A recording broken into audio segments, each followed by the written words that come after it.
बाबाजी और हुजूर महाराज जी की प्यारी संगत जी, राधा स्वामी जी, स्वागत है आपका हमारे चैनल सतगुरु का ज्ञान में। संगत जी, क्या आपने कभी गहराई से सोचा है कि आपका सबसे बड़ा दुश्मन और सबसे करीबी मित्र दोनों आपके भीतर ही रहते हैं? जी हाँ, वह है मन। यही मन हमें परमात्मा से मिलवा सकता है और यही मन हमें माया के जाल में उलझाए रखता है। अगर इस मन को साध लिया जाए तो जीवन एक मधुर राग बन जाता है, लेकिन अगर यह मन हमें साध ले तो जीवन एक अंतहीन युद्धभूमि में बदल जाता है। संत महापुरुषों ने सदा ही यह कहा है, मन जीते जग जीत।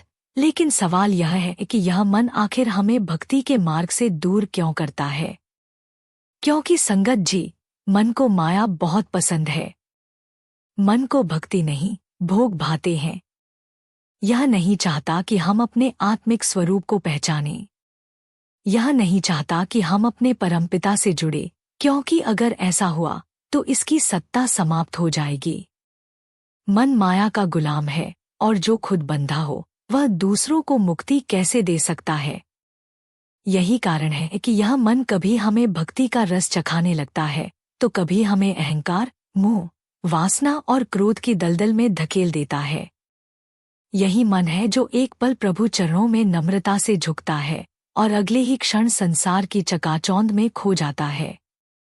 बाबा जी स्पष्ट कहते हैं, मन को समझना ही सच्चा ज्ञान है, क्योंकि यह मन एक चोर है। यह आपकी ऊर्जा, एकाग्रता और शांति को चुपचाप चुरा लेता है। यह एक ऐसा जादूगर है जो सपनों की रंगीन दुनिया दिखाकर आपको सच्चाई से दूर कर देता है। यह मन बार बार आपको आपके मूल लक्ष्य से हटाता है और जब तक आप इसके खेल को नहीं पहचानते, आप अपनी ही जिंदगी में एक कठपुतली बने रहते हैं। बाहर की दुनिया को जीतने का मोह तो बहुत लोगों को होता है, लेकिन जो अपने भीतर के मन को जीत ले वही असली विजेता होता है। लेकिन संगत जी, जिस दिन आपने इस मन की चालों को पहचान लिया, जिस दिन आपने इसकी इच्छाओं, इसके प्रपंचों और इसके झूठे आकर्षणों को देख लिया, उसी दिन जीवन में एक क्रांति शुरू हो जाती है। फिर कोई बात आपको भीतर से हिला नहीं सकती, क्योंकि तब आप जान जाते हैं कि लड़ाई बाहर की नहीं, सारी लड़ाई भीतर की है। और जैसे जैसे आप इस मन की परतों को खोलते जाते हैं, वैसे वैसे जीवन सरल, शांत और आनंदपूर्ण होता चला जाता है। फिर न दुख आपको दुखी कर पाता है, न सुख अहंकारी बनाता है। आप अपने वास्तविक स्वरूप को पहचानने लगते हैं, उस शुद्ध आत्मा को जो सदा से परमात्मा से जुड़ी है। और यही है सच्चा मोक्ष, मन के बंधनों से मुक्ति। तो संगत जी, आइए मन के इस खेल को पहचानें और सतगुरु के नाम की डोरी से इसे बांधकर अपने आप को उस शाश्वत सत्य की ओर ले चलें, जहाँ केवल शांति है, प्रेम है और परमात्मा की करुणा का असीम सागर है। संगत जी, इस वीडियो में हम विस्तार से जानेंगे कि मन किन किन तरीकों से हमें बांधता है, कैसे यह हमें अपने वश में करता है, और फिर बाबा जी के उन अमूल्य वचनों के माध्यम से समझेंगे कि कैसे इस मन को साधकर हम जीवन को एक परम सत्य की ओर मोड़ सकते हैं। अंत तक जुड़िएगा संगत जी, क्योंकि इस ज्ञान को समझना ही जीवन को सरल और सफल बनाने की कुंजी है। और संगत जी, अगर आप हमारे चैनल सद्गुरु का ज्ञान पर नए हैं तो अभी सब्सक्राइब का बटन दबा दीजिए, ताकि ऐसे ही गहरे आध्यात्मिक विषय आप तक लगातार पहुंचते रहें। संगत जी, सबसे पहले हमें यह समझना आवश्यक है कि यह मन वास्तव में है क्या। मन कोई स्थूल या दिखाई देने वाली वस्तु नहीं है, यह तो एक प्रवाह है, विचारों का, इच्छाओं का, स्मृतियों और संस्कारों का संगम। यह 5 इंद्रियों के माध्यम से निरंतर संसार से सूचनाएं ग्रहण करता है और उन्हें भीतर दोहराता रहता है, जिससे हमारी चेतना बार बार बाहर की ओर बहती है। संत महापुरुष इस मन को माया का सिपाही कहते हैं, क्योंकि यह हमें बार बार भ्रमित करता है और आत्मा से दूर ले जाता है। यह मन एक ऐसा अदृश्य जाल बुनता है जो हमें कभी भविष्य की चिंता में तो कभी भूतकाल की पछतावे में उलझा कर रखता है। यह सुख के नाम पर तात्कालिक संतोष दिखाता है, लेकिन परिणामतः हमें दुखों की ओर धकेल देता है। स्वाद, रूप, स्पर्श, गंध और ध्वनि, ये पांचों इंद्रियां इसकी सेना हैं, जो आत्मा को स्थूलता में बांध देती हैं। यही मन काम, क्रोध, लोभ, मोह और अहंकार जैसे 5 विकारों का केंद्र है, जो हर साधक के मार्ग की सबसे बड़ी बाधा है। जब तक साधक इन विकारों को पहचानकर उनके प्रभाव से ऊपर नहीं उठता, तब तक आत्मिक प्रगति असंभव है।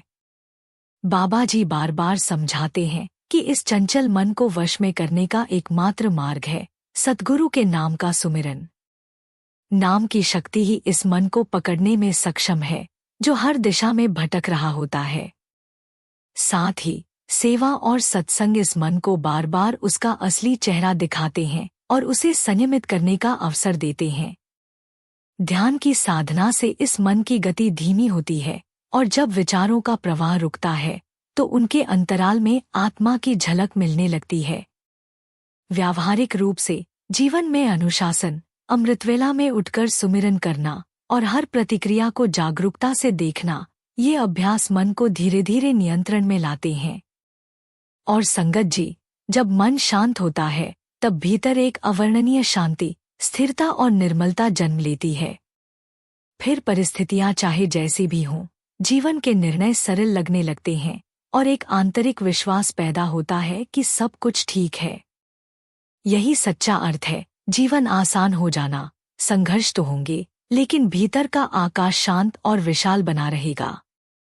जैसे समुद्र की सतह पर लहरें हों, पर उसकी गहराई में अटल शांति हो, वैसा ही अनुभव तब जीवन बन जाता है जब हम मन के इस खेल को समझ जाते हैं और अपने भीतर की सत्ता से जुड़ जाते हैं। संगत जी, एक बार सत्संग में एक व्यक्ति खड़ा हुआ और बड़े ही भावुक स्वर में बड़े महाराज जी से अपनी भूल के लिए क्षमा मांगने लगा।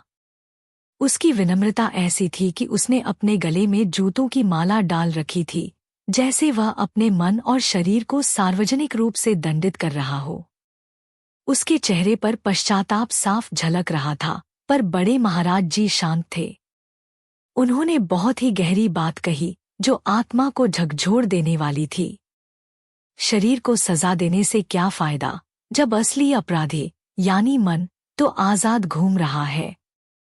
इस गूढ़ वाक्य को समझाने के लिए बड़े महाराज जी ने एक सुंदर साखी सुनाई, जिससे हमें यह बात भलीभांति समझ आ सके कि वास्तविक अपराधी कौन है और हमारी साधना में किसका नियंत्रण सबसे जरूरी है। एक बार की बात है, एक महिला ने अपने घर में एक बकरा और एक बंदर पाल रखे थे। दोनों उसके बहुत प्यारे थे और वह रोज लविंगली उनकी देखभाल करती थी। वह उन्हें बांधकर रखती थी ताकि कोई नुकसान न हो। एक दिन उसने बड़े प्रेम से रोटियां बनाई और कुछ स्वादिष्ट भोजन तैयार किया। जैसे ही खाना तैयार हुआ, वह दही लेने बाजार निकल गई, यह सोचकर कि दोनों जानवर बंधे हुए हैं तो कोई परेशानी नहीं होगी। पर संगत जी, यहीं इस कहानी में असली खेल शुरू होता है। जैसे ही वह महिला घर से बाहर गई, बंदर ने चालाकी से अपनी रस्सी खोल ली। अब वो पूरी तरह आजाद था। उसने तुरंत टोकरी से रोटियां निकाली और पेट भरकर खा गया। इतना ही नहीं, उस बंदर ने बकरे की रस्सी भी खोल दी ताकि वह भाग सके और चालाकी से खुद अपनी रस्सी गले में डाल ली ताकि लगे कि वह तो बंधा ही था। जब स्त्री वापस लौटी, उसने देखा कि खाना गायब है और बकरा घर से बाहर घूम रहा है। गुस्से में उसने बकरे को दोषी मानते हुए मारना शुरू कर दिया। उसी समय एक सज्जन व्यक्ति, जो यह सब देख रहे थे, बोले, बहन, यह बकरा निर्दोष है। असली अपराधी तो वो चालाक बंदर है, जिसने खाना खाया और इस बकरे को फंसा दिया। बड़े महाराज जी ने इस साखी के माध्यम से हमें हमारे भीतर का सत्य दिखाया। यह मन भी उसी बंदर की तरह है। हम ऊपर से चाहे कितनी भी विनम्रता दिखाएं, शरीर को चाहे जितना कष्ट दें, लेकिन अगर मन आजाद घूमता रहे तो हमारी साधना का कोई फल नहीं। मन ही वह चंचल तत्व है जो हमें बार बार भटकाता है, पाप कराता है और फिर हम दोष शरीर को देते हैं, उसकी भूख, उसकी इच्छाएं, उसकी थकान।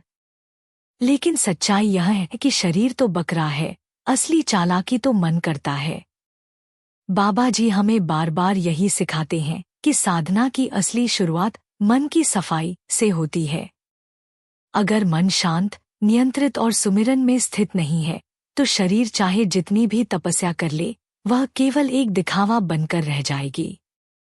इसलिए जरूरी है कि हम मन को साधें, उसकी इच्छाओं को समझें और धीरे धीरे उसे नाम की डोरी से बांधें। तभी हम इस जीवन यात्रा को सही अर्थों में सरल, शांत और सफल बना सकेंगे। मन हमेशा नई नई चीजों के पीछे भागता है। यह अपनी इच्छाओं को पूरा करने के लिए तरह तरह की चालाकियां करता है।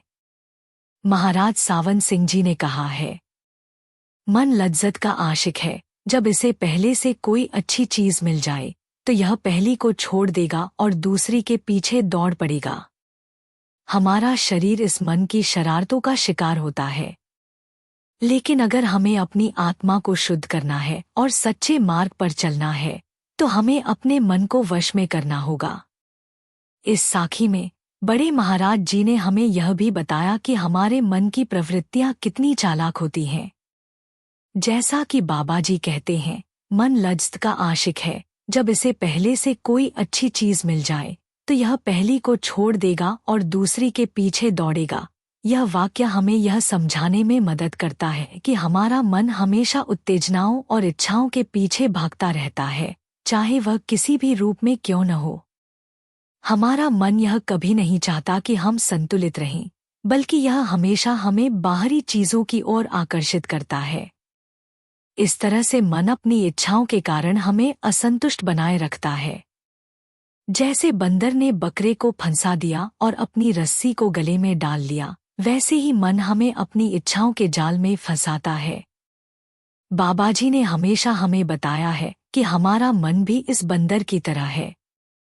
जब हमें कुछ गलतियों का एहसास होता है, तो हम शरीर पर सजा देते हैं या बाहरी क्रियाओं पर ध्यान केंद्रित करते हैं, जबकि असली दोष तो हमारे भीतर छिपे हुए मन के विचारों का होता है। मन हमारी वास्तविकता को छिपाता है और हमें बाहरी रूप से दिखाता है। इसलिए यदि हम मन के असली अपराध को पहचानने में सफल हो जाते हैं, तो हम अपनी आत्मा को शुद्ध कर सकते हैं।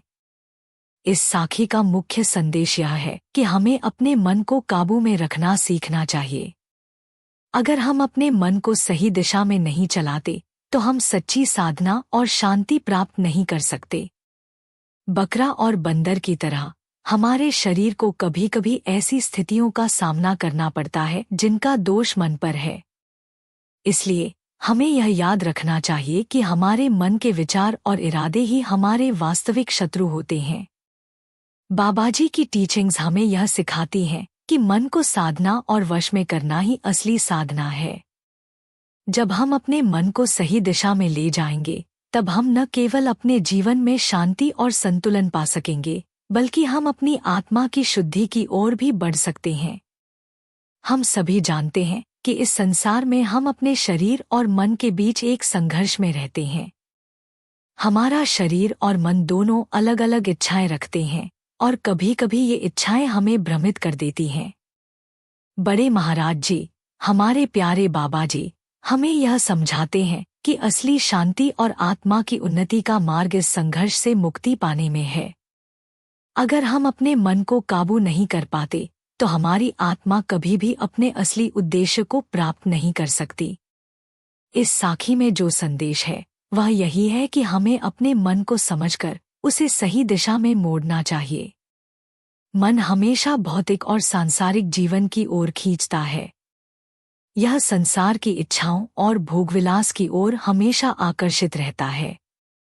बाबाजी हमेशा कहते हैं कि मन केवल उस दिशा में जाता है जहां उसे सुख और संतुष्टि का अनुभव होता है। लेकिन यह सुख स्थायी नहीं होता, यह क्षणिक होता है और हमारी आत्मा की शांति में कोई योगदान नहीं करता। अगर हमें असली सुख और शांति प्राप्त करनी है, तो हमें अपने मन को उस परमात्मा से जोड़ना होगा, जो हमारा असली स्रोत है। मन हमेशा भौतिक इच्छाओं और संसार की चीजों की तरफ खींचता है। जैसे हमने साखी में देखा कि बंदर ने अपने रस्सी को हटाकर बकरे की रस्सी को अपने गले में डाल लिया, ठीक उसी तरह हमारा मन हमेशा नई इच्छाओं के पीछे दौड़ता है। बाबाजी ने हमें यह समझाया है कि मन की कोई सीमा नहीं होती, यह हमेशा एक नए अनुभव की तलाश में रहता है। जब तक हम इस चंचलता को नियंत्रित नहीं करते, तब तक हम भौतिक संसार में उलझे रहते हैं और अपनी आत्मिक यात्रा से भटकते रहते हैं। संसार की सभी इच्छाएं और भोग हमारे मन को संतुष्ट नहीं कर सकते। यही कारण है कि बाबाजी हमें यह सिखाते हैं कि मन की इच्छाओं से ऊपर उठकर हमें परमात्मा के साथ जुड़ने की आवश्यकता है। जब तक हम इस भौतिक संसार की इच्छाओं में उलझे रहते हैं, हमारी आत्मा की शांति छिन जाती है। मन की चंचलता हमें सच्चे सुख से वंचित कर देती है। लेकिन अगर हम इसे काबू में लाते हैं और ध्यान तथा साधना के द्वारा परमात्मा से जुड़ते हैं, तो हम अपनी आत्मा की वास्तविकता को पहचान सकते हैं। बाबाजी का कहना है कि इस संसार की मोहमाया और भौतिक सुख हमें स्थायी शांति नहीं दे सकते। केवल परमात्मा की साधना और भजन से ही हम अपने मन को शांत कर सकते हैं और आत्मा की शांति को अनुभव कर सकते हैं। बाबाजी हमेशा हमें भजन और सिमरन का महत्व बताते हैं। यह अभ्यास हमारे मन को परमात्मा की ओर केंद्रित करने का सबसे प्रभावी तरीका है। जब हम भजन करते हैं और सिमरन में लीन होते हैं, तो हमारा मन परमात्मा के साथ जुड़ जाता है और हमारी आत्मा को शांति मिलती है। बाबाजी का कहना है कि जब हम नियमित रूप से भजन और सिमरन करते हैं, तो हम अपने मन की चंचलता को शांत कर सकते हैं और उसे एक स्थिर स्थिति में ला सकते हैं। सिमरन का अभ्यास हमें हमारी इच्छाओं से ऊपर उठने की ताकत देता है। यह अभ्यास हमें मानसिक संतुलन प्रदान करता है और हमारी आत्मा को परमात्मा के साथ जोड़ने में मदद करता है। जब हम भजन करते हैं, तो हम अपने अंदर की दिव्यता को महसूस करते हैं और आत्मा की शांति को अनुभव करते हैं। बाबाजी ने हमेशा कहा है कि भजन और सिमरन हमें परमात्मा से जोड़ते हैं और यही साधना हमारी आध्यात्मिक यात्रा का आधार है। अगर हम चाहते हैं कि हमारा मन शांत और स्थिर हो, तो हमें भजन और सिमरन का नियमित अभ्यास करना चाहिए। यह हमें हमारे जीवन के उद्देश्य को समझने में मदद करता है और हमें परमात्मा के साथ जुड़ने की शक्ति प्रदान करता है। जब हम अपने मन को परमात्मा के नाम से जोड़ते हैं, तो हम अपनी आत्मा की शुद्धता को महसूस करते हैं और आत्मिक शांति का अनुभव करते हैं। ध्यान और साधना हमारी आध्यात्मिक यात्रा में अत्यधिक महत्वपूर्ण है। बाबाजी हमें बताते हैं कि जब हम ध्यान में बैठते हैं, तो हम अपने मन को एकाग्र करते हैं और अपने विचारों को शांत करते हैं। यह हमें हमारी आत्मा से जोड़ने का सबसे शक्तिशाली तरीका है। जब हम ध्यान करते हैं, तो हम अपने भीतर की दिव्यता को पहचानते हैं और परमात्मा के करीब आते हैं। ध्यान और साधना से मन की चंचलता समाप्त होती है और हम अपने भीतर की शांति को महसूस करते हैं। बाबाजी ने हमेशा यह कहा है कि साधना का नियमित अभ्यास आत्मा को शुद्ध करने के लिए आवश्यक है। जब हम साधना करते हैं, तो हम अपने मन को सही दिशा में मोड़ते हैं और अपनी आत्मा को परमात्मा से जोड़ने का रास्ता प्रशस्त करते हैं। ध्यान और साधना हमें मानसिक शांति प्रदान करते हैं और हमें आत्मिक उन्नति की दिशा में अग्रसर करते हैं। हमारे लिए यह महत्वपूर्ण है कि हम ध्यान और साधना को अपनी दिनचर्या का हिस्सा बनाएं। जब हम नियमित रूप से ध्यान करते हैं, तो हम अपने जीवन में शांति और संतुलन पा सकते हैं। यह हमें आत्मिक विकास की दिशा में प्रगति करने में मदद करता है और हमें परमात्मा के साथ मिलन का अनुभव कराता है। मन और आत्मा के बीच गहरा संबंध है। जब हमारा मन शांत होता है और हमारी इच्छाएं नियंत्रित होती हैं, तब हमारी आत्मा परमात्मा के करीब होती है। बाबाजी हमें यह बताते हैं कि जब मन अपनी इच्छाओं से मुक्त हो जाता है, तब आत्मा को अपने असली उद्देश्य की पहचान होती है। आत्मा परमात्मा का अंश है और वह हमेशा अपने स्रोत से जुड़ने का प्रयास करती है। लेकिन जब मन भौतिक इच्छाओं में उलझा रहता है, तो आत्मा अपनी असली पहचान को खो देती है। मन का स्वभाव भटकाव का होता है, जबकि आत्मा शुद्ध और स्थिर होती है। जब हम अपने मन को नियंत्रित करते हैं और उसे आत्मा की दिशा में मोड़ते हैं, तब हम परमात्मा के करीब जाते हैं। यह हमें हमारी आत्मा की दिव्यता और शांति का एहसास कराता है। बाबाजी का कहना है कि मन की चंचलता को नियंत्रित करना हमारे आध्यात्मिक विकास के लिए अत्यंत आवश्यक है, क्योंकि केवल तभी हम आत्मा के असली उद्देश्य को समझ सकते हैं और परमात्मा के साथ मिलन की दिशा में अग्रसर हो सकते हैं। बाबाजी हमें यह सिखाते हैं कि इस संसार की मोहमाया हमें हमेशा भ्रमित करती है। भौतिक इच्छाएं और भोग हमें तात्कालिक सुख देती हैं, लेकिन वे हमारी आत्मा की शांति में कोई योगदान नहीं करते। जब तक हम इन इच्छाओं और भोगों के पीछे दौड़ते रहते हैं, हमारी आत्मा परमात्मा से मिलन की दिशा में नहीं बढ़ पाती। बाबाजी का कहना है कि हमें संसार की मोह माया से ऊपर उठकर परमात्मा की साधना करनी चाहिए, ताकि हम अपनी आत्मा को शुद्ध कर सकें और सच्ची शांति प्राप्त कर सकें। जब हम संसार की इच्छाओं से मुक्त हो जाते हैं, तब हमारी आत्मा परमात्मा के साथ जुड़ने के लिए तैयार होती है। बाबाजी ने हमेशा यह कहा है कि हमें अपने जीवन का उद्देश्य समझना चाहिए, और वह उद्देश्य है आत्मा का परमात्मा से मिलन। जब हम संसार के मोहमाया से ऊपर उठते हैं, तब हम अपने आत्मिक उद्देश्य की दिशा में प्रगति कर सकते हैं और परमात्मा के साथ मिलन का अनुभव कर सकते हैं। मन की इच्छाएं कभी समाप्त नहीं होती। जैसे एक भूखा आदमी भोजन की तलाश करता है और एक जलती हुई जड़ी को ठंडा करने के लिए प्यासे की तरह बढ़ता है, वैसे ही मन हमेशा कुछ नया चाहता है। बाबाजी का कहना है कि जब तक हम इन इच्छाओं को नियंत्रित नहीं करते, तब तक हमारी आत्मा शांति नहीं पा सकती। मन की इच्छाएं हमें हमेशा एक नई चीज की खोज में लगाती हैं, लेकिन यह संतुष्टि कभी नहीं मिलती। मन की इच्छाओं का अंत नहीं होता। जब तक हम इस इच्छाओं के जाल में उलझे रहते हैं, तब तक हम अपनी आत्मा की उन्नति नहीं कर सकते। बाबाजी ने यह भी कहा कि जब हम इन इच्छाओं से ऊपर उठते हैं और परमात्मा के नाम का सिमरन करते हैं, तब हम अपनी आत्मा को शांति और संतुलन प्रदान करते हैं। यह हमें हमारे वास्तविक उद्देश्य की दिशा में आगे बढ़ने की शक्ति देता है।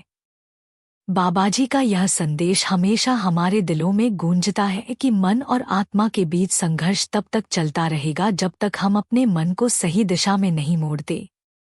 हमारी आत्मा का असली उद्देश्य परमात्मा से मिलन है, लेकिन जब तक मन अपनी इच्छाओं में उलझा रहता है, तब तक यह संघर्ष बना रहता है।